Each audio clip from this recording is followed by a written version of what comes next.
मैंने कहा कि दिल रुका वो बोली मेरे पास आया। मैंने कहा कि दिल रुका वो बोली मेरे पास आया। मैंने कहा मुझे प्यार है वो बोली तू दिलदार है। मैंने कहा घूंघट उठा उसने कहा पैसे दिखा।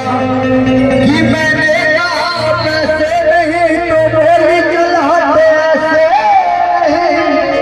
कि मैंने कहा महंगाई है वो बोली तू मेरा भाई है। वाह वाह वाह। आइए जो भाई मेरे ड्रिंक करते हैं उनके लिए एक शेर कह रहा हूँ। कि मैंने माना कि मैं पीता हूँ बेहिसाब पीता हूँ। कि मैंने माना कि मैं पीता हूँ बेहिसाब पीता हूँ। लोग तो लोगों का खून पीते हैं मैं तो फिर भी शराब पीता।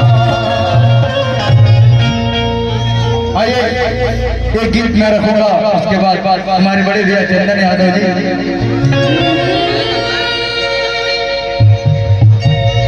कि गोरिया चांद के दरिया नियन गोर बारू हो।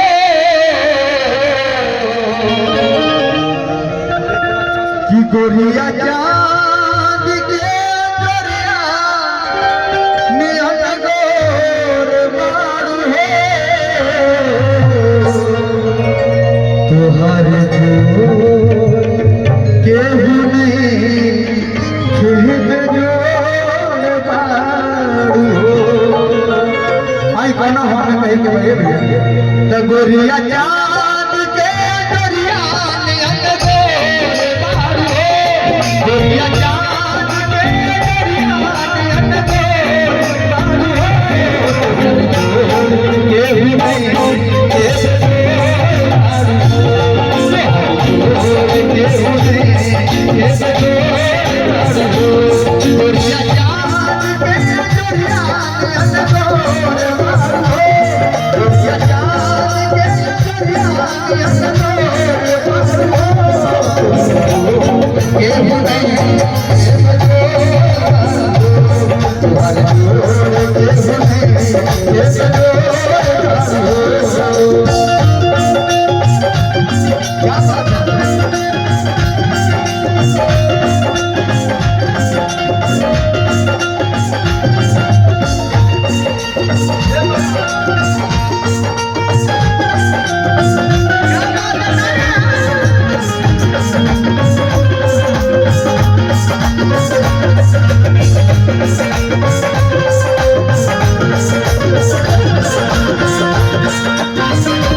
ऐसे ना कभी रहुआ लोग घूम ली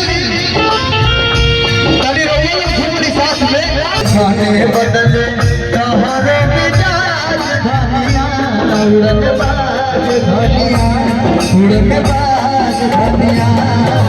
खाने बदले तोहरे मिजाज धनिया उड़न बाज धनिया उड़न बाज धनिया। तहरा बोला धनिया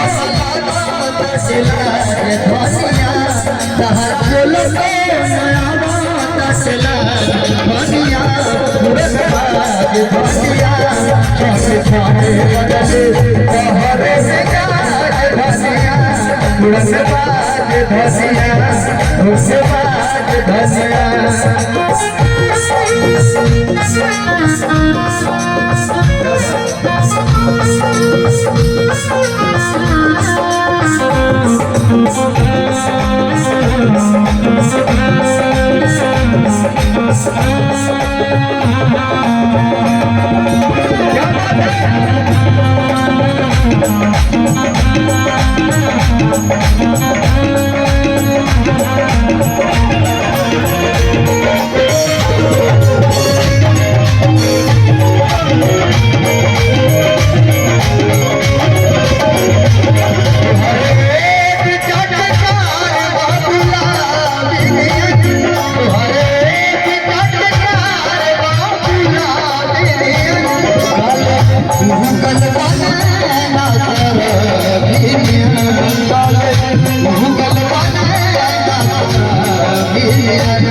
गोरी